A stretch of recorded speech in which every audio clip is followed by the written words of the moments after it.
Halo, Assalamualaikum warahmatullahi wabarakatuh. Bertemu lagi dengan Ibu Iva untuk mata pelajaran kimia.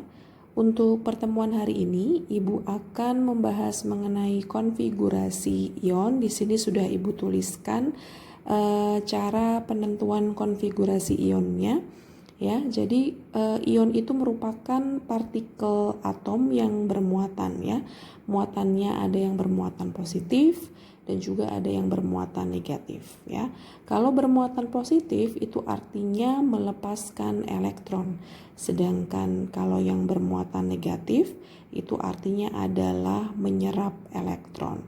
Nah, konfigurasi ion yang akan kita bahas kali ini itu ada dua metode. Nah, kemarin kan kita sudah mempelajari dua metode konfigurasi ya. Yang pertama ada metode kulit. Ada yang masih ingat? Oke, tentunya atau mudah-mudahan kalian semua masih ingat ya. Metode kulit itu Ibu berikan contoh, misalnya ada unsur dengan nomor atom 11 Na ya.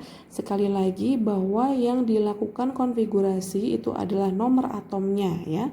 11 Na kalau kita konfigurasikan di sini Ibu tuliskan 281 ya. 11 Na. Kemudian kalau Na-nya itu memiliki muatan plus di sini artinya plus 1, maka konfigurasinya akan berubah menjadi 28 ya. Kenapa 28? Karena plus di sini itu artinya melepaskan sebanyak 1 elektron. Maka elektron yang dilepas adalah elektron yang berasal dari kulit terluar, sehingga menjadi 28. Itu contoh yang pertama. Contoh yang kedua di sini Ibu tuliskan adalah 12 mg ya. 12 mg kalau kita konfigurasikan secara normal dengan metode kulit, maka konfigurasinya adalah 282 ya. Kalau misalnya mg-nya ini berubah menjadi ion Mg2+, 2+ di sini artinya kehilangan sebanyak 2 elektron, maka elektron yang hilang adalah elektron yang paling luar, sehingga konfigurasinya menjadi 28. Nah, perlu kalian pahami bahwa pada saat atom tersebut netral atau tidak bermuatan, maka nomor atomnya adalah 11 ya, atau elektronnya adalah 11. Tetapi pada saat dia sudah bermuatan, maka Na di sini bukan lagi 11 elektronnya, maka berubah jadi 10 karena kehilangan 1 elektron. Begitu pula dengan yang Mg elektron awal adalah 12, karena dia berubah menjadi ion Mg2+, maka elektronnya menjadi 10. Nah, itu adalah contoh yang bermuatan positif. Sekarang contoh yang berikutnya adalah yang bermuatan negatif. Ibu ambil 8O. Kita konfigurasikan yaitu 26. Nah, O-nya kemudian berubah menjadi O2-. 2- di sini artinya adalah kehilangan 2- di sini artinya adalah menyerap sebanyak 2 elektron. Sehingga elektronnya akan bertambah dari yang paling belakang, sehingga elektronnya menjadi 28. Kemudian contoh yang berikutnya adalah 9F, yaitu konfigurasinya 27. Kemudian F-nya berubah jadi F-, maka dia menyerap 1 elektron lagi sehingga menjadi 28. Nah, seperti yang sudah Ibu jelaskan tadi, bahwa O itu awalnya memiliki elektron 8, karena dia bermuatan 2-, maka elektronnya menjadi 10. Begitu pula dengan F awalnya 9, karena ionnya menjadi F-, maka elektronnya menjadi 10. Nah, itu dengan metode kulit ya. Mudah-mudahan kalian bisa memahami. Kemudian yang kedua adalah metode subkulit. Metode subkulit itu menggunakan konfigurasi subkulit S, P, D, F ya.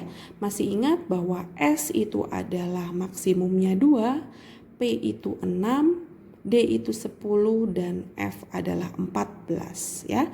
Mari kita coba sama-sama dengan metode subkulit. Di sini Ibu kasih contoh 13Al.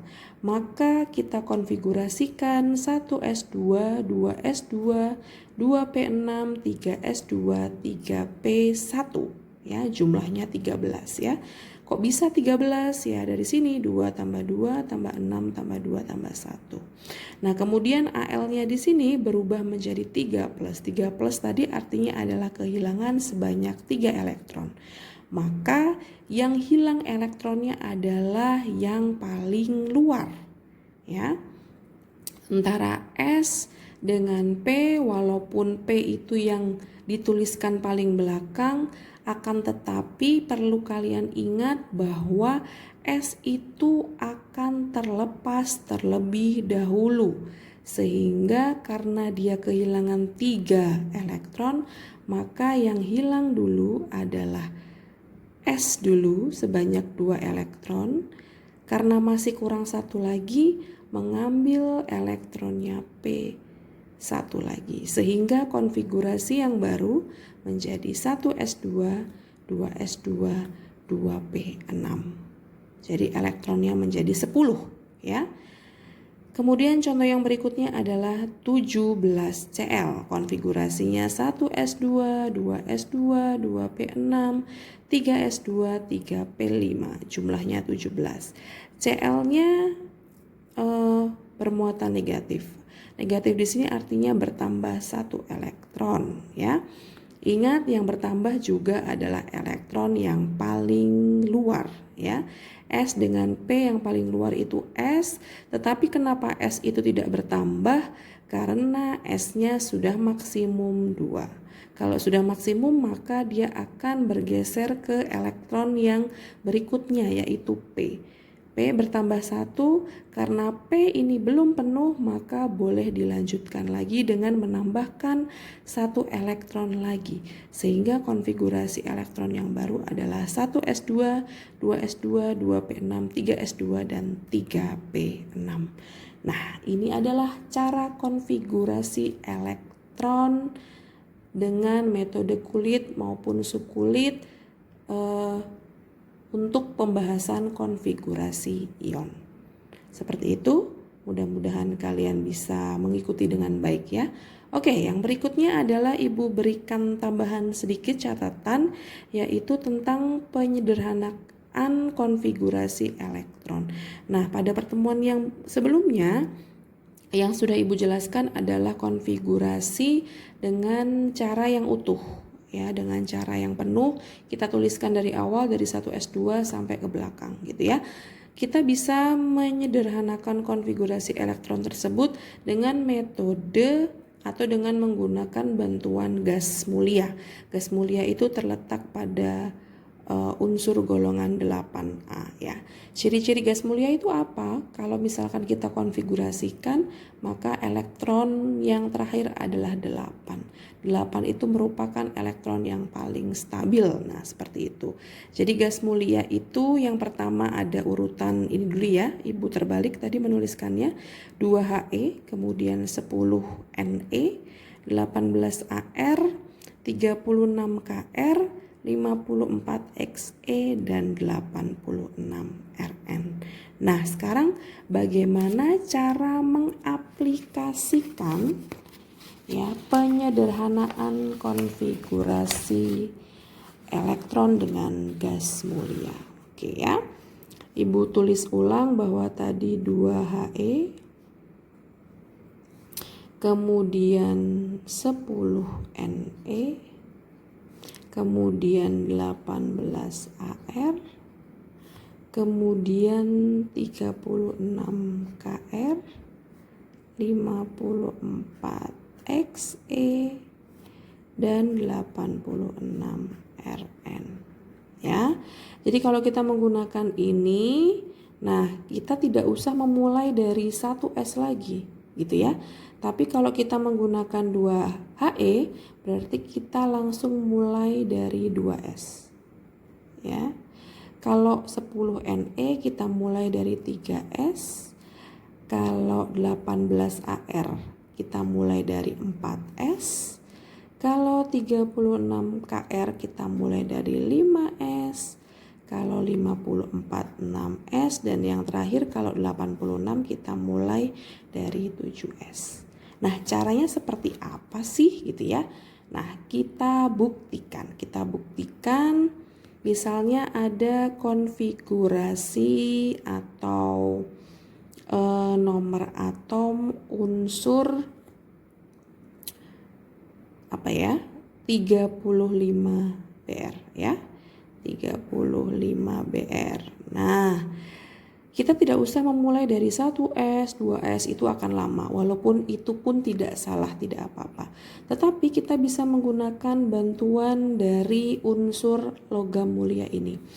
Karena nomor atomnya 35, nah berarti kita bisa menggunakan yang ini. Ya, 35 itu kita ambil yang bawahnya ya. Kalau 36 tidak bisa karena ini kelebihan, berarti kita menggunakan yang 18 AR. Sehingga penulisannya begini, kita tuliskan sudah 18 AR gitu ya. Nah, kita mulai dari 4S2. S itu kan 2. Nah, setelah 4S ini, nah kalian lanjutkan lagi, habis 4S itu urutannya apa gitu ya. Berarti habis 4S itu 3P gitu ya. Oke, kita urutkan lagi ya. S, P, S, 2 kali, P, S, P, S, kemudian D, PS, DPS, FDPS, FDPS. Nah, kita coba beri urutan ya. S di sini kita mulai dari 1, 2, kemudian 2, 3, ya kan? 3, 4. Oke. Kemudian 3, 4, 5, 4, 5, 6 ya. Kemudian 4, 5, 6, 7 ya.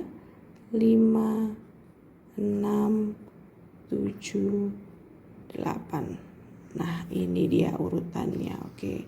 Jadi apakah tadi Ibu menuliskannya sudah betul? Oke, kita cek ya. Tadi habis 4S, oh harusnya urutannya 3D ya. Bukan 3P. Oke, ini Ibu coret ya. Ini 3D. Oke. Ibu lanjutkan 18 ini ya. AR-nya ini sudah dihitung ya. 18 tambah 2 20 ya. Karena yang diminta 35, berarti D itu maksimumnya boleh 10. Kita tulis 10. Nah, habis 3D kita lanjutkan 4P. Sisanya berapa? Sisanya 5. Nah, ini sudah 35. 18 tambah 2 20, 20 tambah 10 30, dan tambah 5. Nah, sekaligus Ibu ingin mencontohkan atau mengulang kembali bagaimana letak golongan dan periodenya. Nah, ingat ya, kalau misalnya berhentinya di P atau berhentinya di S yang terakhir, maka dia golongannya A. Ya, golongannya A karena nomor urut P dan S ini sama, yaitu 4, maka cara penentuan golongannya ini ditambah 5 sama 2, 5 sama 2 menghasilkan 7A. Ya. Bisa dicek nanti ya, 35 itu golongan 7A. Periodenya mengambil adalah dari nomor S paling tinggi, yaitu periode 4. Nanti bisa dicek. Silahkan 35 BR itu terletak pada golongan 7A periode 4 ya. Begitu penjelasan dari Ibu, mudah-mudahan apa yang Ibu sampaikan bisa kalian mengerti. Silahkan kalau ada yang belum jelas atau kurang mengerti bisa ditanyakan lewat WA kepada Ibu. Ibu akhiri. Assalamualaikum warahmatullahi wabarakatuh. Selamat pagi.